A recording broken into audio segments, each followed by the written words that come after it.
The head of the International Atomic Energy Agency says Iran could resume enriching uranium within months after the latest Israeli and U.S. attacks on its nuclear facilities.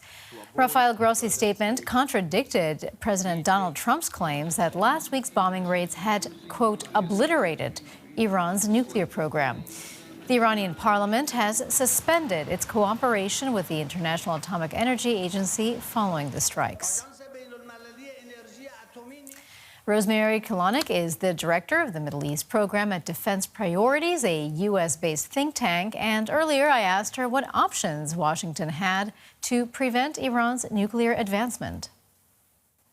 Yeah, it's a great question. I'm afraid the options are all bad. So there are bad options and there are worse options. Of course, the Iranians are angry that the United States struck them. They're angry that Israel struck them in the middle of negotiations with the United States. So far, they've said that they don't want to talk to the United States, but that could change. So I think that what Trump needs to do now is to try to assure Iran that there is room for a conversation, that the United States is not bent on overthrowing the regime or going to war with Iran, that Iran has something to gain from cooperating with the United States to reduce its nuclear program and submit it back to monitoring and inspections. Well, as we just mentioned, Iran has now said it's suspending all cooperation with the nuclear watchdog, the IAEA. So what does that mean for efforts to at least monitor Iran's nuclear activities? Yeah, so it's not good. It's not good. And it's not clear, though, that they really will suspend it for real. So what the parliament votes on and what the parliament says is not necessarily the policy that Iran's going to adopt. They're sort of advisory incapacity. They're not the last word. But if they don't cooperate, then that becomes very difficult.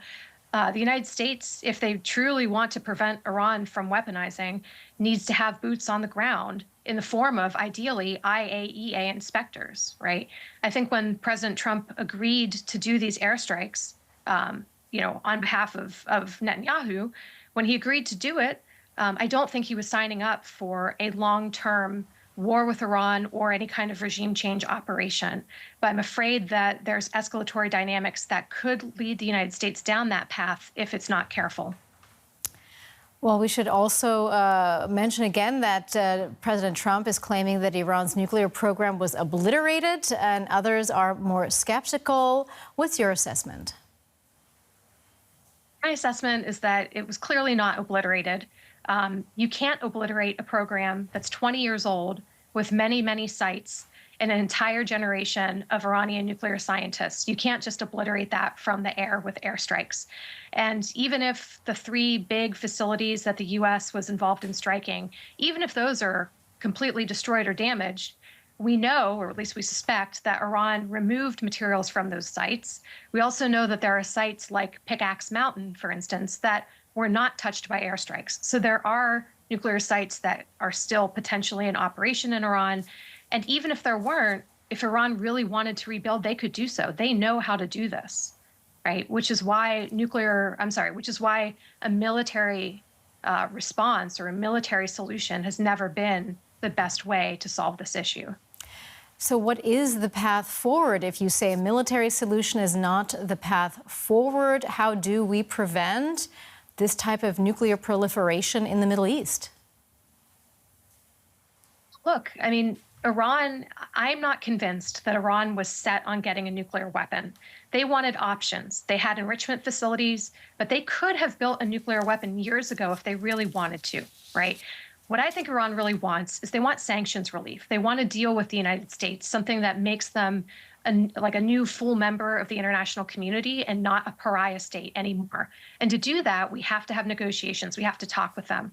But to talk with them, right, we also have to convince them that the United States doesn't have it out for the Iranian regime, that we're not sort of determined that we're going to go in and squash them no matter what happens, right? We have to convince Iran that we don't really want regime change in Iran and that we're willing to negotiate on the nuclear issue. And if we can convince them of that, maybe they'll come to the table again.